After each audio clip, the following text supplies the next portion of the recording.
salam dan bahagia. Perkenalkan, saya Foyen Sianustimo, CGP Angkatan 9 dari SMA Negeri 3 Lambaleda, Kabupaten Manggarai Timur, Nusa Tenggara Timur. Kali ini akan menyampaikan koneksi antar materi pada modul 1.4 tentang budaya positif. Sebelum saya menyampaikan koneksi antar materi modul 1.4 tentang budaya positif dengan modul 1.1, 1.2, dan 1.3, terlebih dahulu saya akan menyampaikan bagaimana peran saya dalam menciptakan budaya positif. Seorang guru yang baik harus memiliki kemampuan dalam mewujudkan budaya positif di sekolah. Budaya positif tersebut dapat dijalankan dengan menerapkan konsep-konsep inti seperti disiplin positif, memahami motivasi perilaku manusia berkaitan dengan hukum dan penghargaan, posisi kontrol seorang guru, pembuatan keyakinan sekolah atau kelas, dan penerapan segitiga restitusi dalam penyelesaian masalah. Konsep-konsep inti dalam penerapan budaya positif. Yang pertama adalah disiplin positif. Disiplin positif merupakan cara penerapan disiplin yang mengajarkan anak bertanggung jawab dan menumbuhkan kesadaran diri berdasarkan nilai-nilai kebajikan. Disiplin positif lebih ke arah disiplin diri yang dapat mengontrol diri dalam melakukan segala tindakan. Disiplin positif dapat membuat murid memahami dan menyadari berdasarkan motivasi internal, bukan akibat paksaan, ujian, atau hukuman. Yang kedua, motivasi perilaku manusia. Motivasi perilaku manusia ada motivasi dari luar atau motivasi eksternal. Motivasi eksternal ini hanya untuk menghindari ketidaknyamanan atau hukuman. Lalu, motivasi eksternal ini juga hanya untuk mendapatkan imbalan atau penghargaan dari orang lain. Motivasi perilaku manusia yang kedua adalah motivasi internal. Motivasi internal ini untuk menjadi orang yang mereka inginkan dan menghargai diri sendiri dengan nilai-nilai yang mereka percaya. Mereka melakukan sesuatu karena nilai-nilai yang mereka yakini dan hargai, dan mereka melakukannya karena mereka ingin menjadi orang yang melakukan nilai-nilai yang mereka yakini tersebut. Motivasi yang kedua, motivasi yang akan membuat seseorang memiliki disiplin positif karena motivasi berperilakunya bersifat internal. Yang ketiga, posisi kontrol seorang guru. Apakah seorang guru harus menjadi penghukum? Apakah menjadi pembuat merasa bersalah? Apakah menjadi pemantau? Atau apakah menjadi teman? Dan atau apakah menjadi manajer? Dalam penerapan di budaya positif, posisi kontrol seorang guru harus menjadi manajer. Manajer dalam hal ini adalah guru berbuat sesuatu bersama murid, mempersilahkan murid mempertanggungjawabkan perilakunya, dan mendukung murid agar dapat menemukan solusi atas permasalahannya sendiri. Yang kedua, posisi manajer mengacu pada restitusi yang dapat menjadikan murid sebagai manajer bagi dirinya sendiri, sehingga tercipta identitas positif atau berhasil pada diri murid.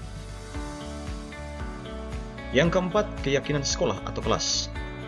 Dalam menciptakan budaya positif, guru berperan dalam mewujudkan terbentuknya keyakinan sekolah atau kelas dengan adanya kesepakatan antar guru dan murid. Yang kedua, keyakinan sekolah atau kelas berupa pernyataan universal yang mudah diingat, dipahami, dan harus diterapkan dalam lingkungan sekolah.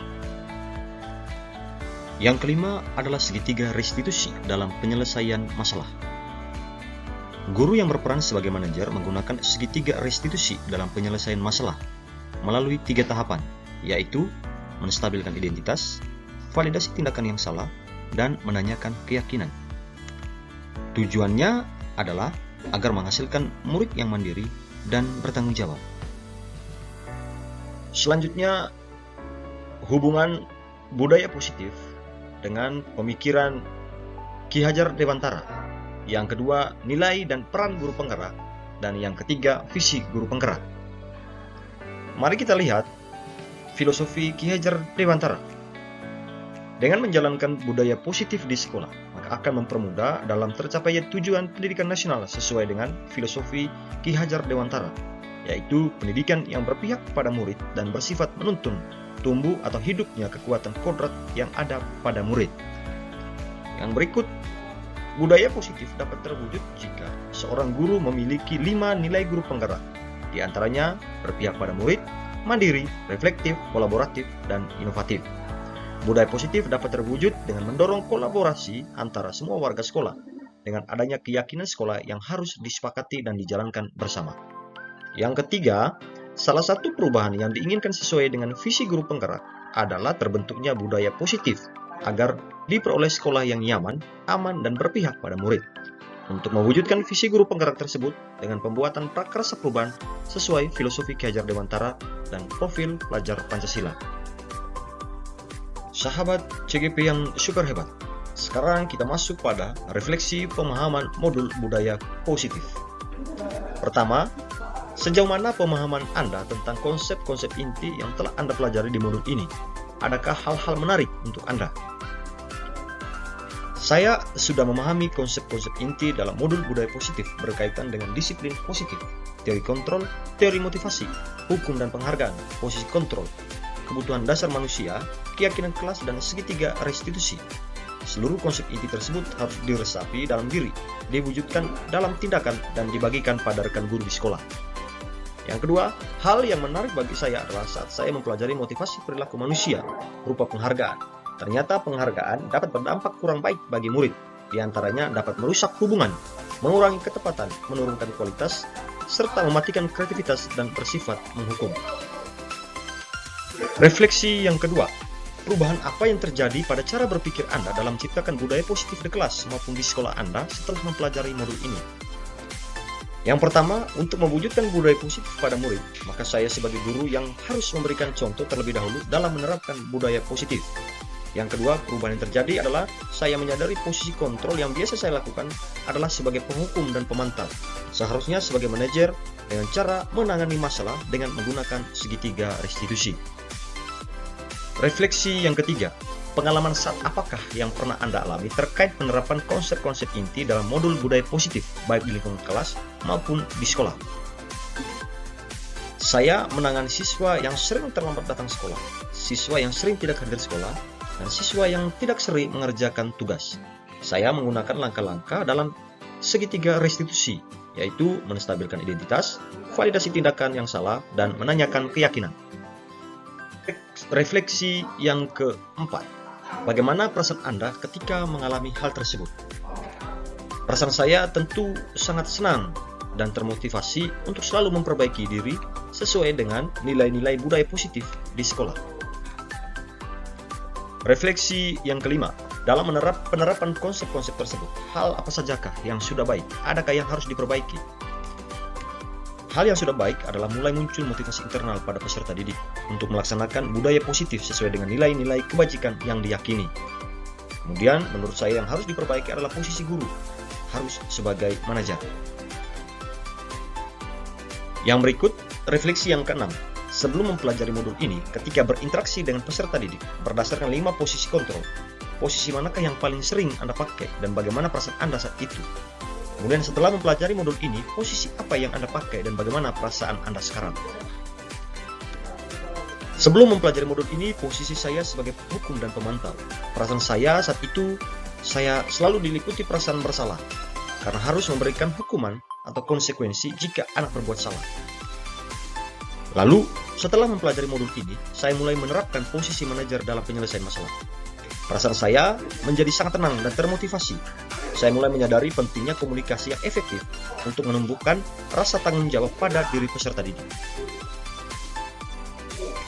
Refleksi yang ketujuh. Sebelum mempelajari modul ini, pernahkah Anda menggunakan segitiga restitusi ketika menghadapi permasalahan peserta didik? Jika iya, tahap mana yang Anda praktekkan dan bagaimana Anda mempraktekkannya? Pernah, tapi saya hanya menggunakan 2 tahapan saja, yaitu validasi tindakan yang salah dan menstabilkan identitas. Dengan memberikan pernyataan, saya perhatikan beberapa hari terakhir ini kamu tidak hadir di sekolah. Apa yang membuat kamu tidak datang ke sekolah? Refleksi yang ke-8, selain konsep-konsep yang disampaikan dalam modul ini, adakah hal-hal lain yang menurut Anda penting untuk dipelajari dalam proses menciptakan budaya positif, baik di kelas maupun di lingkungan sekolah? Hal lain yang penting dipelajari dalam proses menciptakan budaya positif adalah melakukan kolaborasi antara sekolah, masyarakat, dan orang tua peserta didik, agar budaya positif ini jangan hanya dilakukan di kelas atau di sekolah saja, namun juga dilaksanakan di masyarakat dan juga di rumah. Hal ini dimaksud supaya menjadi suatu kebiasaan positif yang dilakukan secara terus-menerus. Sebagai akhir dari pemaparan materi saya pada modul ini, saya mengatakan bahwa jadilah guru yang selalu memberikan teladan yang baik kepada anak didik, juga kepada siapapun. Salam guru penggerak, mari bergerak, tergerak, dan menggerakkan.